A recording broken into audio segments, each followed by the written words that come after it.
ဒီမှာနှစ်တစ်ကြီးစူးစမ်းခြင်းသူဘဝရဲ့ညီမချက်ရှိသူတိုးတက်မှုကိုလိုလားသူအသွေးတည်မြင့်တဲ့နှစ်တစ်ကိုလိုက်ခြင်းလို့တဲ့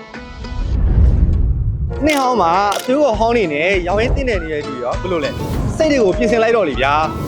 တိတူကလက်သိမ်းလုံးဆောင်မတိတူကနောက်ခေါက်ချခဲ့ဖြစ်မျိုးပြည့်ွက်ပေးမလို့လားမမှန်ပြောခါရောက်တာဘလောက်တော့ကြာရင်လဲ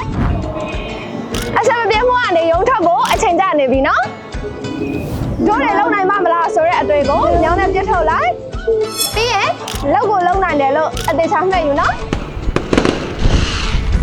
ဟုတ်မှာတွေ့လားကောင်းမွန်တဲ့အနာဂတ်မှာအတော့ပဆုံးနဲ့ရောက်ရရက်မှာဘယ်သူမှလူလို့မရတဲ့ပညာရွှေဦးဆိုတာကြီးကစောင့်နေတယ်နော် ဒါပေါ့ပညာရှင်ဦးလူမခုခိုးသည့်အခါလဲအကုန်မပါကိုတတ်တဲ့အသိပညာတွေကဘယ်ချိန်သုံးချက်ချအသုံးကျတဲ့ယတနာတွေပဲလေ ဒီတော့ကျွန်တော်ဘက်ကနှစ်သိမ့်မှာရေနာရှာမဲ့သူတွေအတွက်ရေနာပေးဖို့စောင့်နေပါပဲခင်ဗျာ ဟုတ်ပါတယ်စမတို့ရဲ့တထိုင်း online class ကနေပြီးတော့ပညာယတနာတွေကိုအမြင်မပြတ်ပေးအပ်နေပါတယ်ရှင် ဒါကြောင့်မို့ယတနာတွေကိုရှာဖွေနေတဲ့သူတွေအနေနဲ့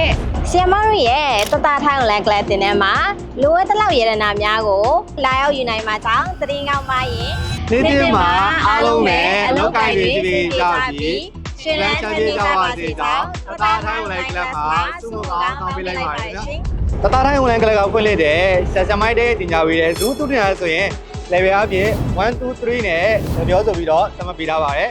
တင်ညာပေးတဲ့ဆက်စမိုက်တွေကလည်းထိုင်းလူမျိုးဆက်စမိုက်တွေအပြင်ဝိုင်းဆက်စမိုက်တွေကတင်ညာပေးတဲ့အတွက်ကြောင့်လူကြီးသောစွာအနှံ့နိုင်ပါတယ်ခင်ဗျာ